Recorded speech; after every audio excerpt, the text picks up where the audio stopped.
네, 오늘 우리에게 주신 하나님의 말씀은 누가복음 13장 31절부터 마지막 절인 35절까지의 말씀입니다. 누가복음 13장 31절부터 35절까지의 말씀, 우리 한 절씩 교독하여 읽도록 하겠습니다. 곧 그때에 어떤 바리새인들이 나와서 이르되 나가서 여기를 떠나소서, 헤롯이 당신을 죽이고자 하나이다.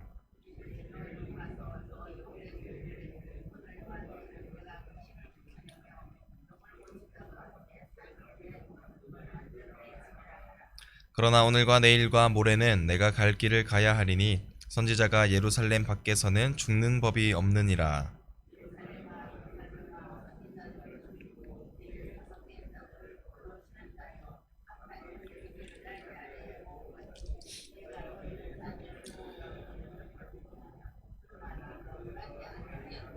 같이 읽겠습니다. 보라, 너희 집이 황폐하여 버림받으리라. 내가 너희에게 이르노니 너희가 주의 이름으로 오시는 이를 찬송하리로다 할 때까지는 나를 보지 못하리라 하시니라. 아멘. 할렐루야. 네, 오늘부터 다시 본격적으로 추워지는 이 겨울 한파 가운데에도 우리 주님을 사랑하는 그 마음이 더 커서 우리가 이 시간도 새벽 제단을 깨우신 우리 모든 성도님들 가운데 오늘 말씀을 깨닫게 되는 은혜와 또 하나님 앞에 기도하는 모든 기도 제목들이 응답되는 귀한 역사가 나타날 수 있기를 간절히 소원합니다. 우리 어제 예수님께서는 한 사람의 질문에 대해서 구원의 길과 하나님의 나라에 대해서 우리가 가르쳐 주시는 것을 우리가 함께 살펴보았습니다. 어제 말씀을 요약하자면 구원의 길은 좁은 문으로 들어가는 것과 같은 아주 힘들고 어려운 길이지만 그 끝에는 영광스러운 하나님의 나라가 기다리고 있다라는 것과 또한 구원의 문은 영원토록 열려있지 않으니 문이 닫히기 전에 예수님께서 초청하시는 그 하나님의 나라에 들어가기 위해서 예수님을 영접해야 할 것을 우리가 살펴보았던 것이었죠.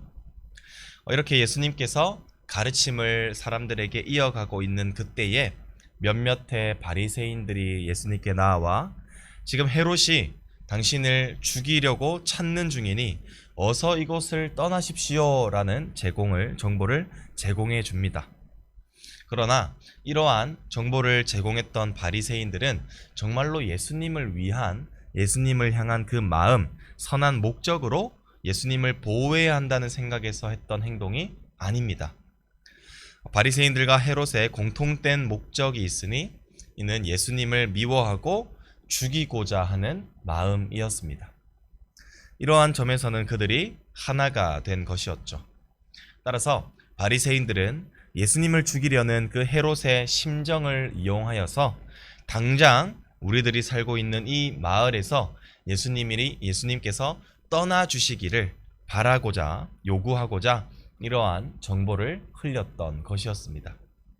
그러나 우리 예수님께서는 바리새인의 말을 듣고 놀라거나 두려워하지 않고 오히려 이렇게 말씀하시고 계시죠. 우리 32절 말씀 같이 한번 읽겠습니다. 이르시되 너희는 가서 병을 고치다가 제3일에는 완전하여 지리라 하라. 현재 예수님께서는 이 헤롯을 여우라고 표현하고 계시는데요. 여우의 특성이 무엇일까요? 여우는 아주 이솝우화에서도 자주 등장하는 이 동물이지만 여우는 아주 교활하고 약삭빠른 동물로 비유가 됩니다. 곧 약자에게는 아주 강하지만 강자에게는 한없이 약한 특성을 가지고 있는 것이 바로 여우라는 것이죠. 곧 헤롯은 하나님의 나라의 도래를 막고자 하였고 또한 자신을 따르지 않는 하나님의 백성들을 지금 자신의 권력 아래에 두고자 그들을 핍박했던 자입니다. 결국 이 헤롯의 만행으로 인해서 세례 요한까지 희생되고 말았죠. 그리고 세례 요한과 마찬가지로 지금 헤롯은 예수님까지도 죽음으로 몰고 가고자 했던 것이었습니다. 그러나 예수님께서는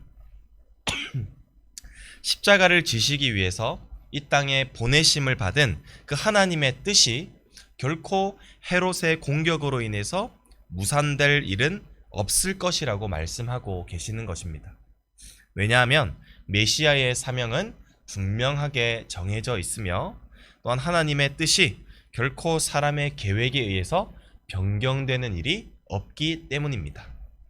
따라서 마치 자기가 지금 모든 권력을 쥐고 하나님의 뜻까지도 거스를 수 있다고 생각하는 그가 사자가 아니라 사실은 여우일 뿐이고, 결국 예수님께서는 메시아의 사명을 다 이루실 때까지 죽을 일이 없다라고 말씀하시는 것입니다.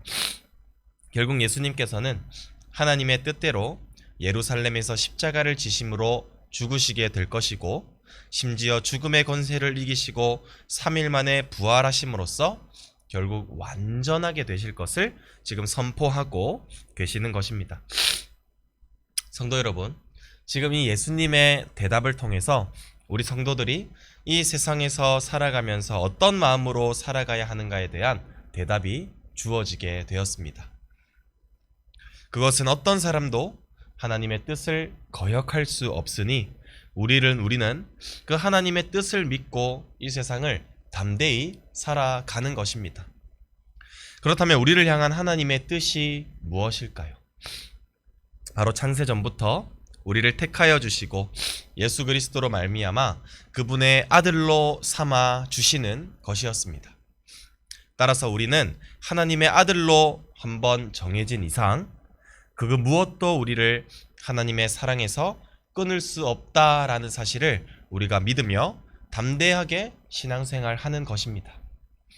사람이 우리를 아무리 핍박한다 할지라도 결코 우리를 자녀 삼아 주시고 우리를 구원하시고자 하신 그 하나님의 뜻을 거역할 수 없고, 우리는 반드시 예수 그리스도의 그 구속 사역의 완성으로 인해 예정된 대로 우리는 하나님 나라로 들려 올라갈 것을 믿으며 우리가 담대하게 믿음을 지켜나가시는 우리 모든 성도님들이 되시기를 간절히 소원합니다. 그리고 계속해서 이어서 예수님께서는 오히려 메시아를 거부하고 있는 예루살렘을 위해 탄식하고 계시는데요. 우리 마지막으로 34절에서 35절 말씀 같이 한번 읽겠습니다. 예루살렘아 예루살렘아 선지자들을 죽이고 돌로 치는 자여, 암탉이 제 새끼를 날개 아래 모음같이 내가 너희의 자녀를 모으려 한 일이 몇 번이냐. 그러나 너희가 원하지 아니하였도다. 보라, 너희 집이 황폐하여 버림받으리라. 내가 너희에게 이르노니 너희가 주의 이름으로 오시는 이를 찬송하리로다 할 때까지는 나를 보지 못하리라 하시니라. 아멘. 예수님께서는 예루살렘을 너무나도 사랑하셨기 때문에 계속해서 그 나라에 선지자들을 보내어서 그들이 회개하고 돌아오기를 바라셨습니다. 그러나 그들은 하나님께서 보내신 선지자들을 죽이는 결과를 초래하였죠. 뿐만 아닙니다. 예수님께서도 예루살렘으로 파송하여 하나님의 나라의 비밀에 관해 가르치게 하셨지만 동일하게 그들 역시나 돌로 치곤 하였던 것이었습니다. 이처럼 완악한 예루살렘이었지만 하나님께서는 마치 암탉이 자기의 새끼를 품어 보호함같이 몇 번이고 그들을 계속해서 품으시고 보호하고자 하였습니다.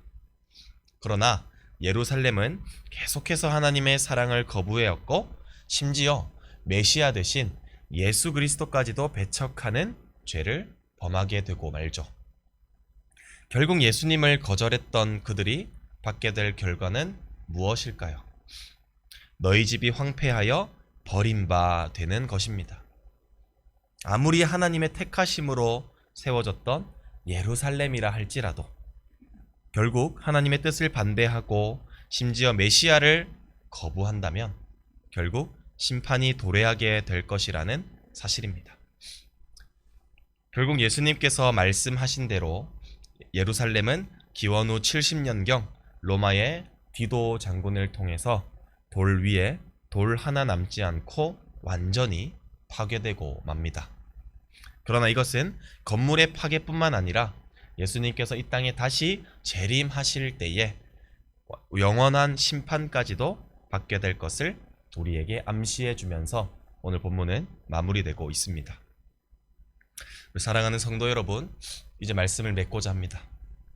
오늘 본문을 통해서 우리는 두 가지의 교훈을 얻을 수가 있었는데요. 하나는 하나님의 뜻은 결코 사람의 계획으로 이에 패하지 않는다는 것과, 다른 하나는 우리는 지금도 그 하나님의 사랑으로 말미암아 가장 안전한 품 안에 거하며 살아가고 있다라는 것입니다. 우리도 때로는 암탉의 품이 답답하여서 빠져나오고자 하는 그 병아리와 같이 우리 주님의 품을 떠나 세속적인 것을 추구하며 살아갈 때도 있을 것입니다. 그러나 가장 안전한 것과 가장 복된 곳이 바로 하나님의 품 안에 거할 때임을 우리가 믿으시기를 소원합니다. 하나님의 품을 떠난 예루살렘은 아무리 유대인들의 그 중심부라 했을지라도 맥없이 무너져 내렸음을 기억하여서 우리는 끝까지 하나님의 사랑을 받는 자들로 살아갈 수 있기를 결단하시는 우리 모든 성도님들이 되시기를 소원합니다. 뿐만 아니라 이런 찬양의 가사가 있죠. 내가 누려왔던 모든 것들이, 내가 지나왔던 모든 시간이, 내가 걸어왔던 모든 순간이 당연한 것이 아니라 하나님의 은혜였다라는 것입니다. 그렇습니다. 우리가 누려왔던 모든 것들은 다 하나님의 품 안에 거하기를 사모했던 자들에게 주셨던 하나님의 은혜였음을 우리가 기억하여서 혹시나 지금도 주님의 품을 떠나 살아갔던 우리 성도님들이 있다면 우리가 다시 가장 안전한 하나님의 품으로 돌아올 수 있기를 소원합니다. 더 이상 세상의 것과 내 욕심으로 채우는 삶을 버리고 다시 주님께로 돌아올 수 있기를 소원합니다.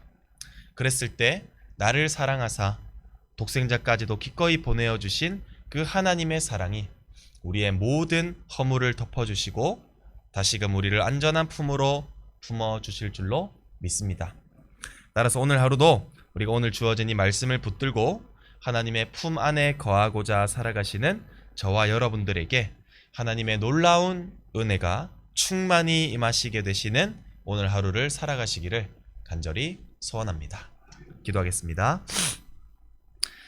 참 좋으신 하나님 아버지, 주님의 은혜와 사랑을 너무나도 감사합니다. 하나님 아버지, 오늘 말씀을 통하여서 또한 우리에게 또한 은혜와 또 사랑과 또 감동을 허락하여 주시니 참으로 감사합니다.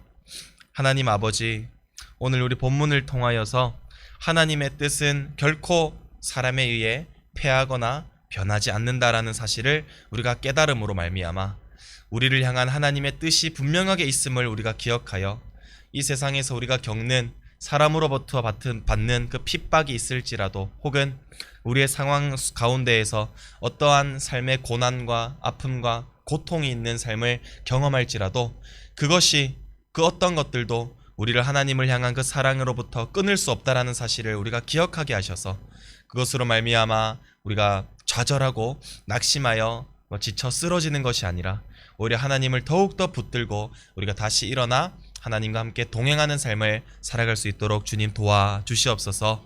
뿐만 아니라 하나님 아버지, 지금도 우리를 암탉과도 같이 사랑으로 품어주시는 그 하나님의 은혜로 말미암아 우리가 하루하루를 살아감을 믿습니다. 우리 모든 것이 다 하나님의 은혜였음을 기억하게 하셔서 오히려 세속적으로 나아가는 것이 아니라 더욱더 하나님의 품 안으로 돌아가기를 소원하는 우리 성도님들이 되게 하여 주시옵소서. 그리하여 우리가 살아있는 그 모든 순간 가운데에도 영원토록 하나님의 은혜를 누리며 하나님의 보호하심을 누리며 살아갈 수 있는 우리 모든 성도님들이 될 수 있도록 주님 은혜를 베풀어 주시옵소서. 주님께 감사드리옵고 지금도 살아계시는 우리 구주 예수 그리스도의 이름으로 간절히 기도드립니다. 아멘.